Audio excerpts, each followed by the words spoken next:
there's a moment most people never forget. A moment when you realize the world is not nearly as fair as you thought it was. Maybe it happened in school. You watched someone succeed effortlessly, while you worked twice as hard just to survive. Maybe it happened at work, watching one person rise faster than everyone else. Or maybe it happened quietly, late at night, when you looked at your own life and wondered, am I actually behind? Or was the game designed differently from the beginning? Because we love stories about genius, the self-made billionaire, the gifted athlete, the child prodigy, the visionary entrepreneur. We tell ourselves success comes from talent, discipline, intelligence, hard work, and those things matter. But Malcolm Gladwell's Outliers asks a deeply uncomfortable question. What if success depends far less on who you are, and far more on when you were born, where you grew up, who noticed you early, what opportunities surrounded you, and what invisible advantages quietly shaped your path before you even understood the rules?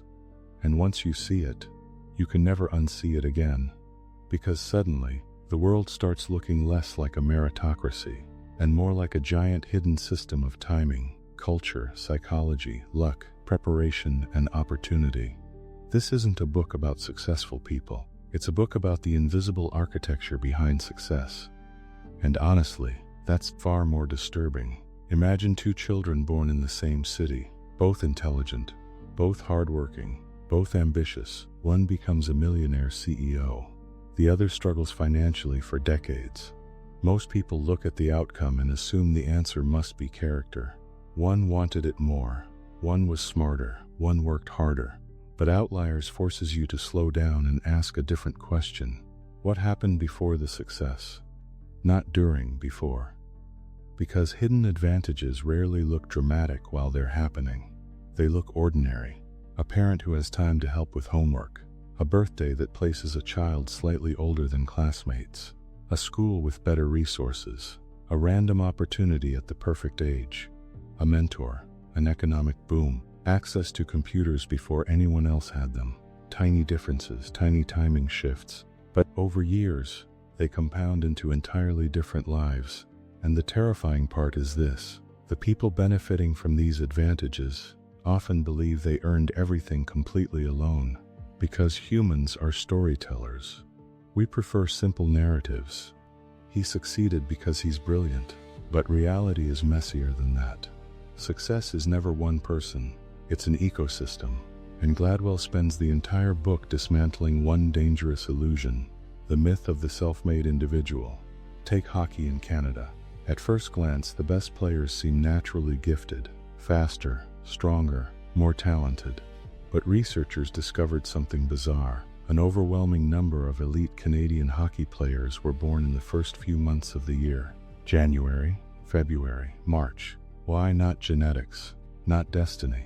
The cutoff date for youth hockey leagues. Children born earlier in the year were slightly older than the others in their age group. At 6 years old, even an 11-month difference is enormous. They were bigger, slightly stronger, slightly more coordinated. Coaches noticed them first. Those kids got more attention, better training, more confidence, more ice time. And over years, the gap widened. Not because they were destined for greatness, because the system rewarded tiny early advantages until they became massive outcomes. And suddenly, success stops looking magical. It starts looking cumulative. That changes something psychologically, because most people think success arrives in giant moments. But life usually changes through accumulation. One opportunity leads to another. Confidence creates competence. Competence creates recognition. Recognition creates access. The rich get richer, not only financially, socially, emotionally, psychologically, and the opposite happens too. Small disadvantages compound into invisible ceilings. This is why some people slowly begin believing they're not talented, when really they were simply overlooked too early. A child doesn't need many failures before they start constructing an identity around limitation. And once identity forms, people stop trying. That's the tragedy. Not lack of talent, but the slow death of possibility. Then Gladwell introduces one of the most famous ideas in modern self-development culture. the 10,000-hour rule. But most people completely misunderstand it. The internet turned it into motivational wallpaper. Practice anything for 10,000 hours, and you'll become world-class. But that's not really the deeper point. The deeper point is access. Because who actually gets the opportunity to practice something for 10,000 hours? Think about it. A child born into survival mode doesn't usually have thousands of free hours to obsess over violin, programming, writing, or chess. Most people never lack potential. They lack uninterrupted opportunity. That distinction matters massively. Gladwell talks about Bill Gates. And people hear the story and think, see, genius. But timing mattered enormously. Gates attended one of the only schools in the world at that time with computer access. Then he gained rare opportunities to spend countless hours programming before the rest of the world even touched computers. That wasn't normal. That was historically unusual access colliding with obsession. And that combination changed history. Same with the Beatles. People think their success exploded overnight. But before becoming legends, they spent years performing exhausting live shows in Hamburg, Germany. Night after night, hour after hour. By the time the world discovered them, they had already performed live thousands of times. The public saw the explosion. They missed the preparation. And honestly, this happens everywhere. We constantly compare our beginning to someone else's polished middle. We see outcomes, not repetitions, results, not invisible years. And social media has made this psychological distortion even worse. You scroll past someone successful and think, they figured life out, but you're seeing edited consequences. Not the hidden process that built them.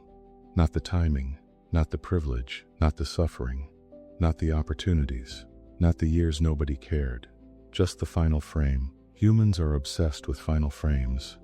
We worship visible success while ignoring invisible structure.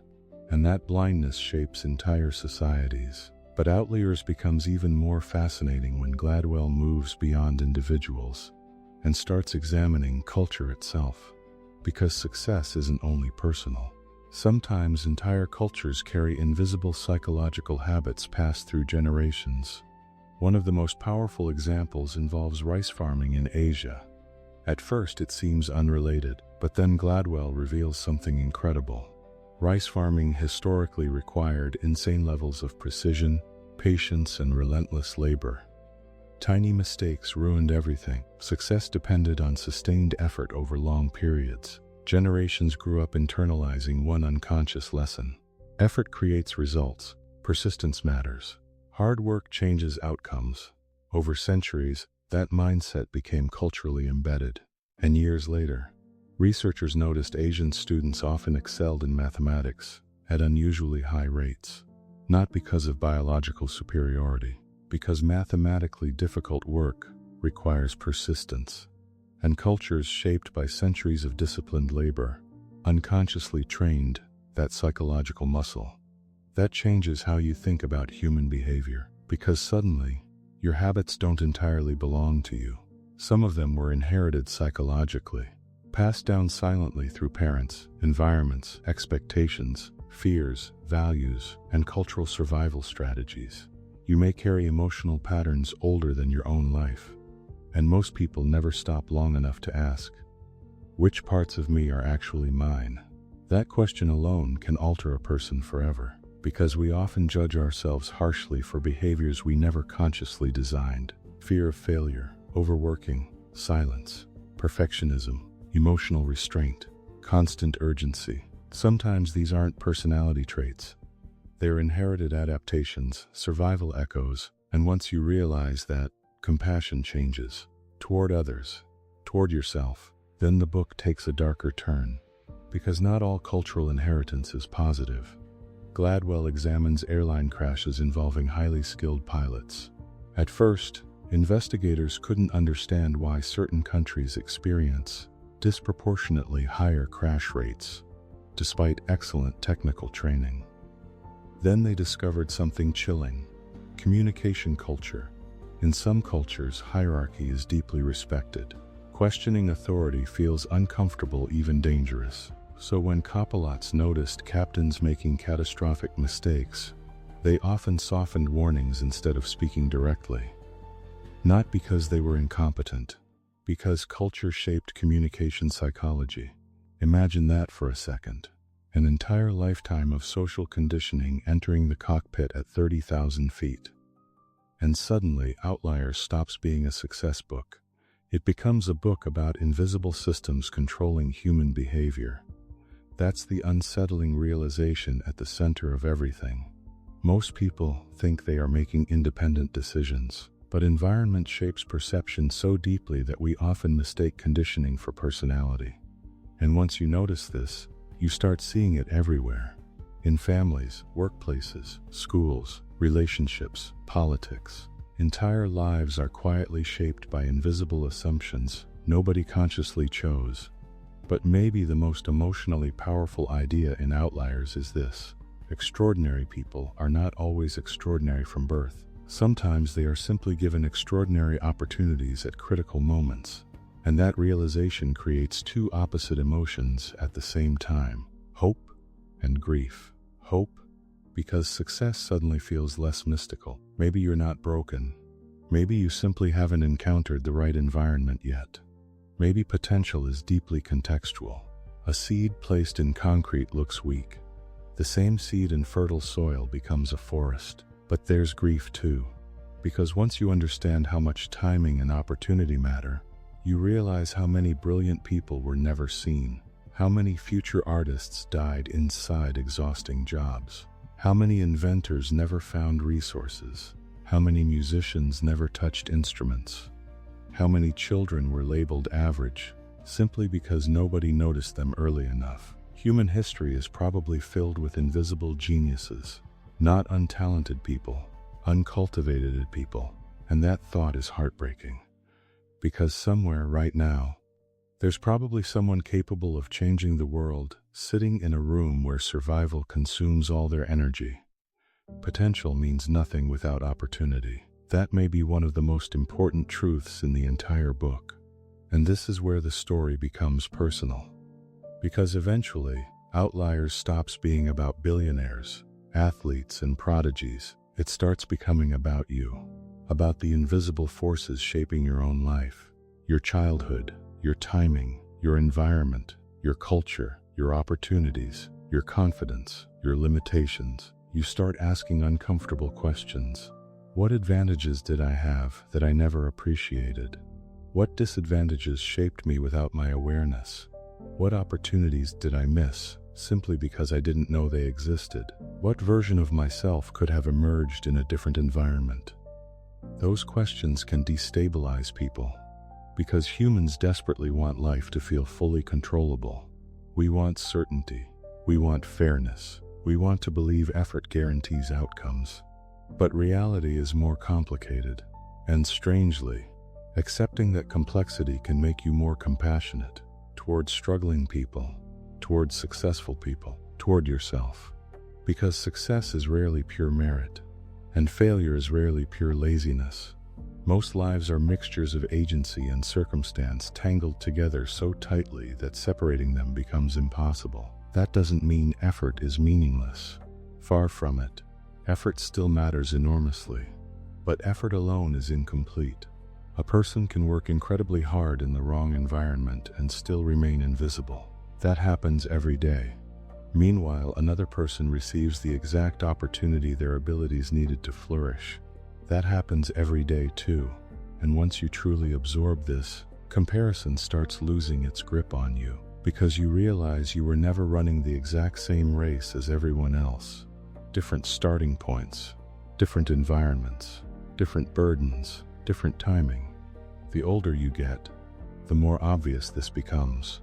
There's another subtle idea hiding underneath the entire book, one most people miss. Success changes identity. When society repeatedly rewards someone, they slowly internalize confidence. They begin speaking differently, risking more, expecting positive outcomes, and confidence itself creates further opportunities. Meanwhile, repeated rejection creates hesitation, self-doubt, withdrawal. This means success isn't only external, it rewires psychology. And that creates a terrifying cycle. Because early opportunity doesn't just improve skill, it changes self-perception. A child praised early may become fearless. A child ignored early may become invisible to themselves. That line matters. Invisible to themselves. Because many people stop pursuing extraordinary lives long before life actually rejects them. They reject themselves first. And often, it began years earlier in tiny moments nobody remembers. A teacher's comment, a humiliating failure, comparison, a missed opportunity, a lack of encouragement, small emotional moments shaping lifelong trajectories. That's why environments matter so much. Not because they instantly transform people, but because they slowly shape what people believe is possible for themselves. And human beings rarely exceed the boundaries of what they believe they deserve. By this point, the real message of Outliers starts becoming clear. The world is not built from isolated individuals. It's built from interconnected systems, families, cultures, economics, history, timing, education, luck, opportunity, and success emerges where these forces align correctly. That realization humbles you, because suddenly arrogance becomes difficult. How much of your success was truly self-created? How much came from timing, from support, from stability, from opportunities someone else never received? But strangely, this realization can also make you more empowered. Because if environments shape people, then environments can be changed. Potential can be cultivated. Opportunities can be created.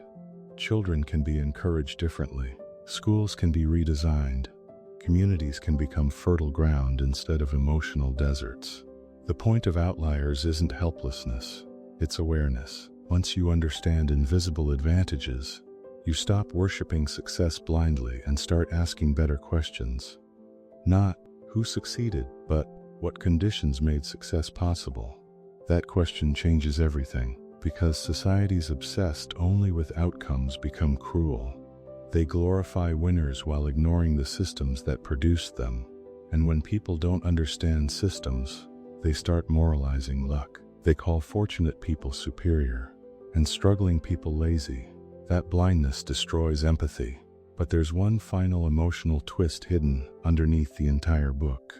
And it's probably the most important one.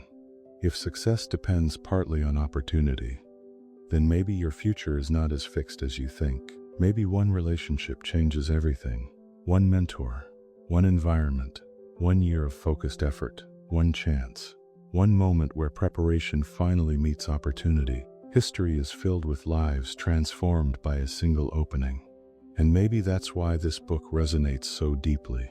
Because underneath all the sociology and psychology, it quietly whispers something hopeful.